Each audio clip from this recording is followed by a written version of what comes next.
설계 프로세스란 프로젝트의 수행 절차를 뜻하는 말로써 여기에는 다양한 모델이 있지만 이번 시간에는 가장 일반적인 공학 설계 프로세스의 모델을 소개하고 각 단계별 개념의 특징에 대해서 살펴보겠습니다. 학습 내용으로는 설계 프로세스의 개념과 공학 설계 프로세스의 단계별 내용 중에서 1단계부터 4단계까지 학습하도록 하겠습니다.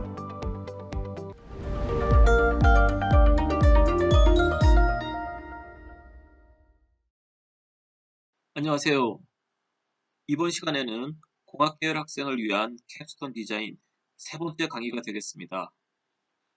강의 순서는 다음과 같습니다.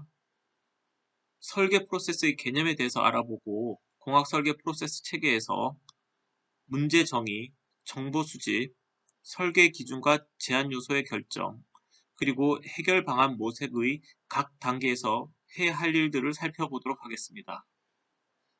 설계는 인간의 요구를 충족시킬 수 있는 장치, 구조, 시스템, 프로세서를 개발하는 과정을 뜻하는 말입니다. 이러한 과정은 반복적인 특징을 갖습니다. 예를 들어 최종적인 해결 방안에 대한 경제성이 부족하다고 판단되면 설계자는 문제를 다시 정의하거나 설계 기준을 완화해서 경제적인 대안을 모색해야 합니다. 즉, 새로운 정보를 수집하고 목표를 재설정하여 프로세스를 처음부터 다시 반복하는 것입니다. 이처럼 설계 프로세스에서 전혀 예상치 못한 결과가 나오면 동일한 프로세스에 따라 각 단계를 처음부터 다시 반복하는 것이 설계 프로세스의 특징입니다. 설계 프로세스는 분석과 합성의 기술을 이용해서 인간의 요구에 부합하는 해결 방안을 모색하는 절차가 되겠습니다.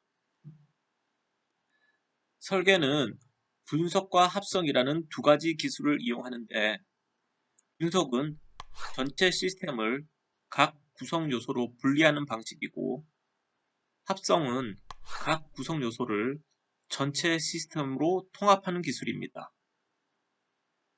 공학적인 설계 과정과 문제 해결 과정은 대상에 따라 접근 방식이 다르지만 공통적으로 적용되는 중요한 속성들이 있습니다. 다음의 문제를 생각해 보겠습니다. 무게가 500kg인 물건을 수직 방향으로 위로 100m 쏘아 올리는 방법에는 어떤 것들이 있을 수 있는가? 라는 문제가 있다면 이에 대한 해결 방법은 정말로 다양하며 다음과 같은 방법들을 생각할 수 있습니다. 첫 번째로 힘센 사람이 물건을 위로 던져 올린다. 두 번째로 커다란 새총을 만들고 새총으로 물건을 위로 쏜다. 세 번째로 대포를 수직으로 세워서 대포 안에 대포할 대신에 물건을 넣고 쏜다. 이 외에도 다른 많은 방법들을 생각할 수 있는데 이처럼 다양한 해결 방안을 갖는 문제를 지난 시간에 설명한 바와 같이 개방형 문제라고 합니다. 설계 문제와 분석 문제의 차이점을 살펴보기 위해 배기량이 2000cc인 자동차 100대가 동시에 지나갈 수 있는 다리를 설계한다고 가정해 봅시다. 이때 다리가 버틸 수 있는 중량을 계산하는 것은 분석 문제가 되는데, 평균적으로 2000cc 자동차의 무게를 1톤으로 볼 때 다리는 100톤의 하중을 견디도록 설계되어야 한다고 분석할 수 있습니다.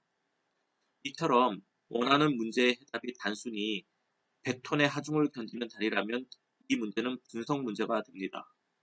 그러나 설계 관점에서 볼 때 100톤의 하중을 견디는 다리를 만드는 방법은 매우 다양하므로 이 문제는 설계 문제, 즉 개방형 문제가 됩니다. 100톤의 하중을 견디는 다리를 설계하는 문제에서는 단순히 하중을 견딜 수 있는 방법만 고려했지만 슬라이드에서 보는 바와 같이 실제 문제에서는 하중뿐만 아니라 다리를 설치하는 장소 등 다양한 조건들이 주어지므로 이 조건에 맞는 구조를 선택해야 합니다. 설계 문제는 답을 찾는 과정이 반복되면서 점차 개선됩니다.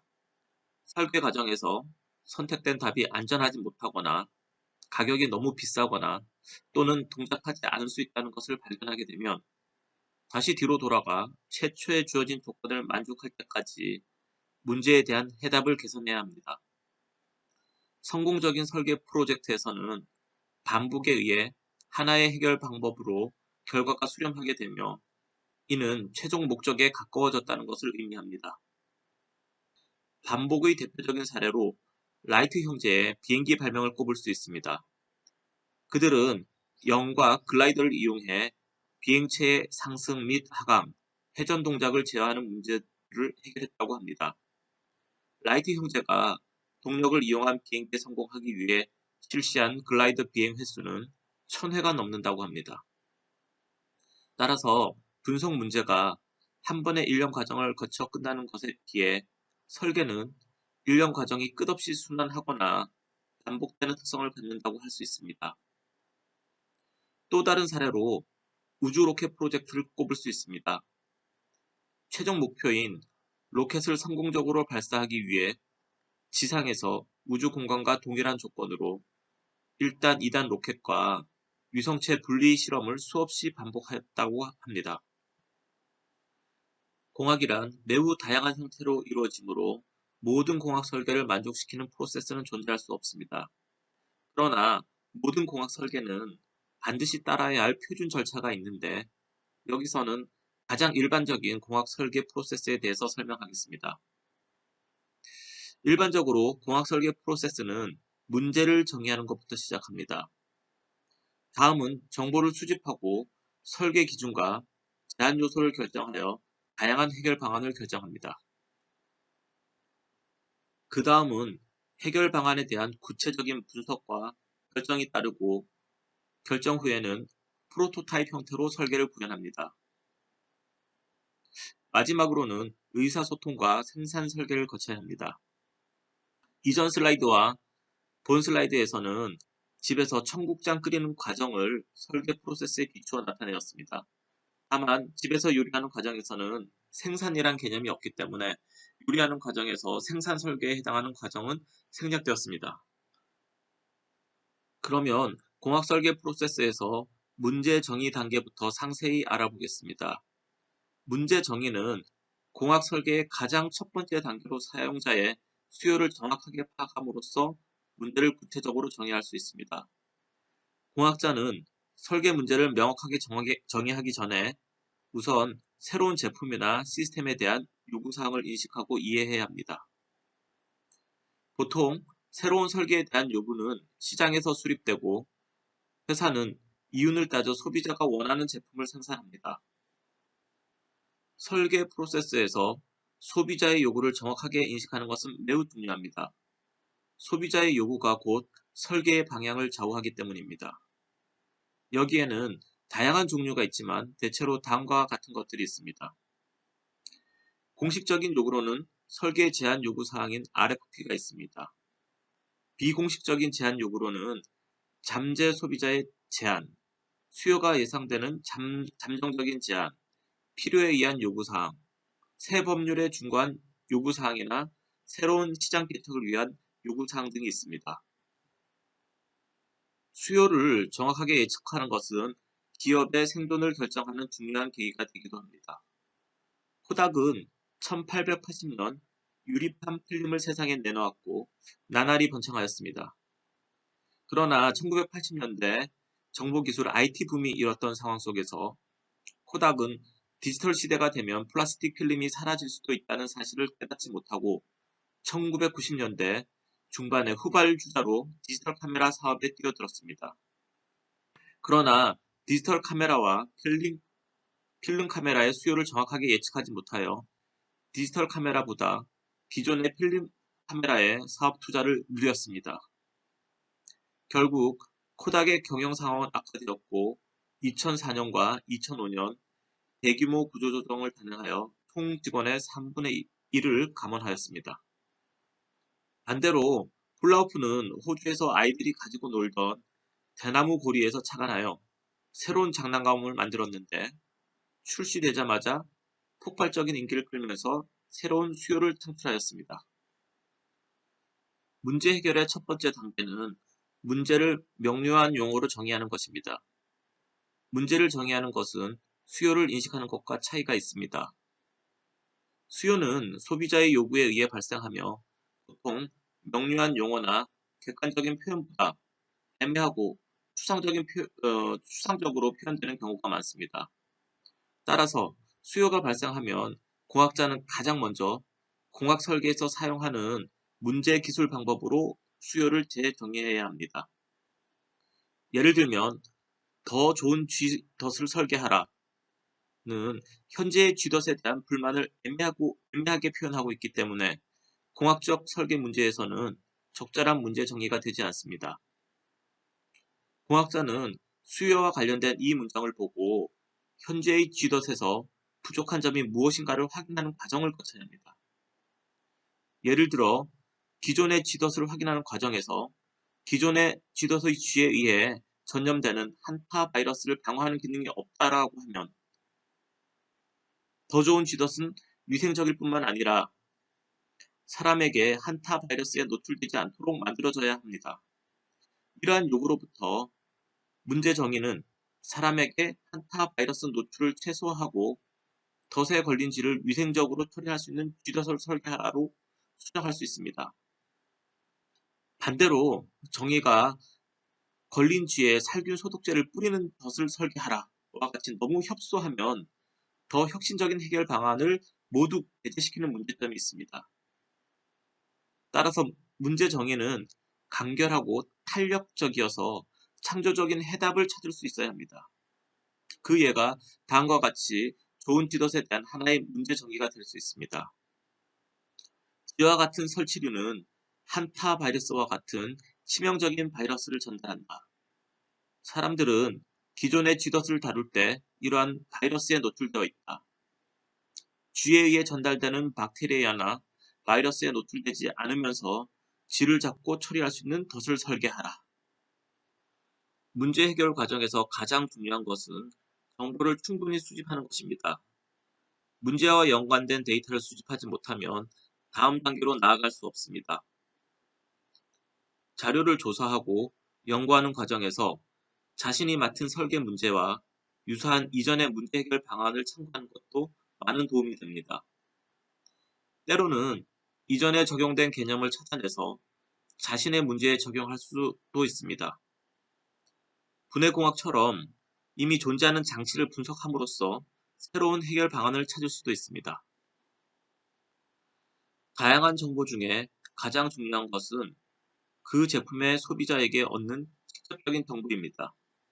따라서 실제 소비자가 필요한 것을 정확하게 이해하기 위해서는 소비자와 소통을 잘 해야 합니다. 소비자의 요구는 몇 가지 단계로 구분할 수 있습니다. 요구 정도를 필수, 권장, 보통으로 구분하면 소비자의 요구를 좀 더 명확하게 표현하고 평가할 수 있습니다. 필수와 권장은 설계에 반드시 포함되어야 하지만 보통은 제한 조건을 고려했을 때 설계에서 제외시킬 수도 있는 수준의 요구입니다. 일반적으로 정보 수집은 질의를 통해 시작됩니다. 만일 문제가 지금까지와 전혀 다른 새로운 것을 요구한다면 이 문제에 대한 기존의 해결 방안은 적용할 수 없습니다. 따라서 아래와 같은 질문을 통해서 해결 방안에 접근해야 합니다. 오늘날의 정보화 사회는 정보 자체가 유력한 자원이며 정보를 검색할 때는 반드시 출처가 분명한 자료를 중심으로 그 중요성을 판단하여 접근해야 합니다. 과거에는 도서관이 자료의 중요한 출처였으나 점차 온라인으로 정보를 접근하는 시대로 바뀌어가고 있습니다. 백과사전도 온라인 백과사전을 많이 이용하고 카탈로그도 전자 카탈로그를 이용하여 정보를 수집할 수가 있습니다. 다양한 분야의 정보를 요즘에는 검색 엔진을 이용하여 효율적으로 정보를 수집할 수 있습니다. 그 밖에 학회 등을 통한 전문 연구기관을 통하여 좀 더 신뢰성 높은 정보를 얻을 수도 있습니다.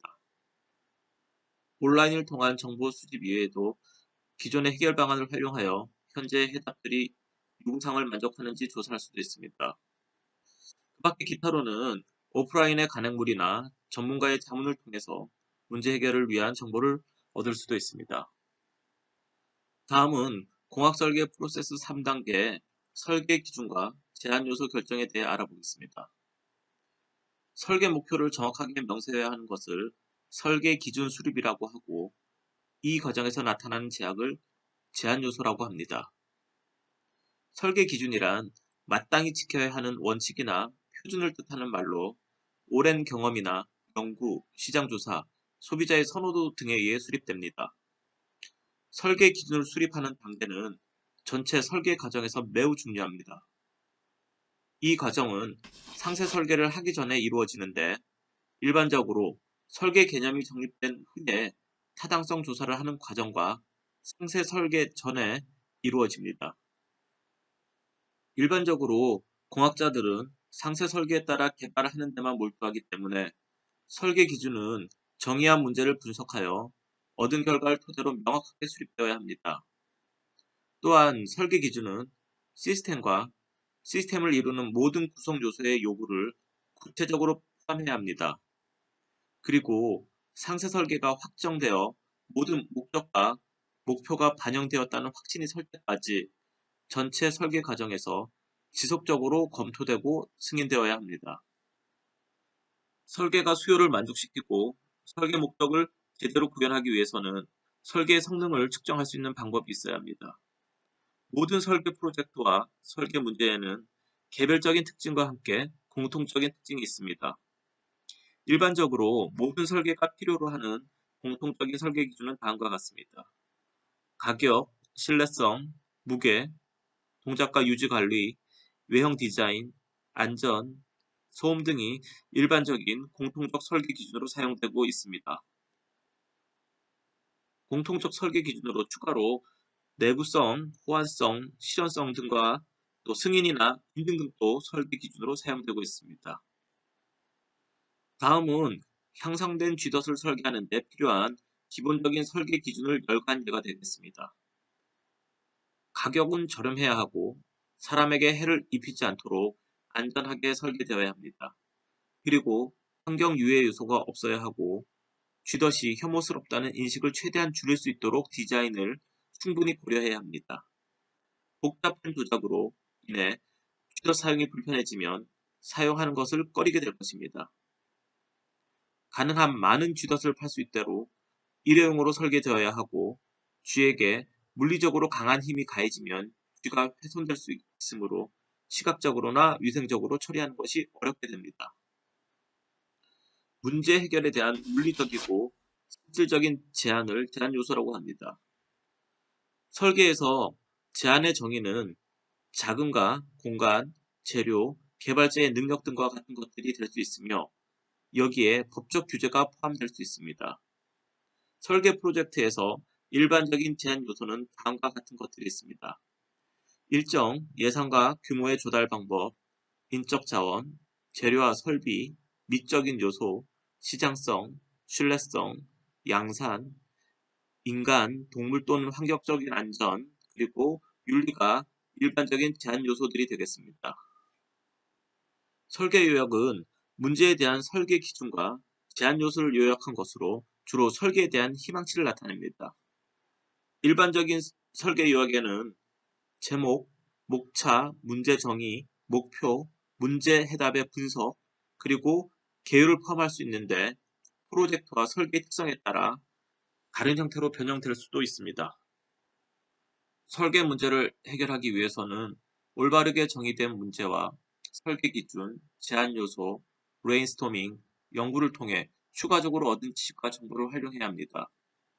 필요한 정보를 수집하고 편집하는 단계에서는 스케치를 하거나 컴퓨터 모델링 결과와 아이디어를 노트에 기록하는 것이 좋습니다. 문제 해결 방안의 목록을 작성하는 방법에는 여러 가지가 있으며, 그중 하나인 대조 목록은 주어진 문제에 대한 기존의 해결 방안 중에서 그대로 사용할 수 있는 것과 수정해야 할 것을 열거한 것입니다. 기존의 해결 방안을 목록으로 먼저 작성한 다음 무엇을 어떻게 수정할 것인지 구체적으로 내용을 개선, 재배열, 유지와 같은 용어로 정리하여 새로운 해답을 찾아야 합니다. 우리가 어떤 문제에 대해 현재의 것보다 더 좋은 해답을 얻기 위해서는 어느 정도의 독창성과 창조성이 요구됩니다. 창조성은 창조적으로 사고하기 위해 의식적으로 노력함으로써 갖게 됩니다. 모든 사람들은 잠재적으로 창조성을 가지고 있으며 이는 불확실성에 대한 도전으로부터 시작됩니다. 브레인스토밍은 아이디어 창출과 아이디어 평가를 분리한 방법으로 자유분방하게 사고할 수 있는 분위기에서 스스로 아이디어를 만들거나 다른 사람이 만든 아이디어로부터 새로운 아이디어를 만들어내는 기법이 되겠습니다. 이번 시간에는 설계 프로세스의 개념에 대해서 알아보았고, 공학 설계 프로세스 전체 8단계 중에서 문제 정의, 정보 수집, 설계 기준과 제한 요소 결정, 그리고 해결 방안의 모색 4단계까지 알아보았습니다. 다음 시간에는 공학 설계 프로세스의 나머지 5단계부터 8단계를 알아보도록 하겠습니다. 수고하셨습니다.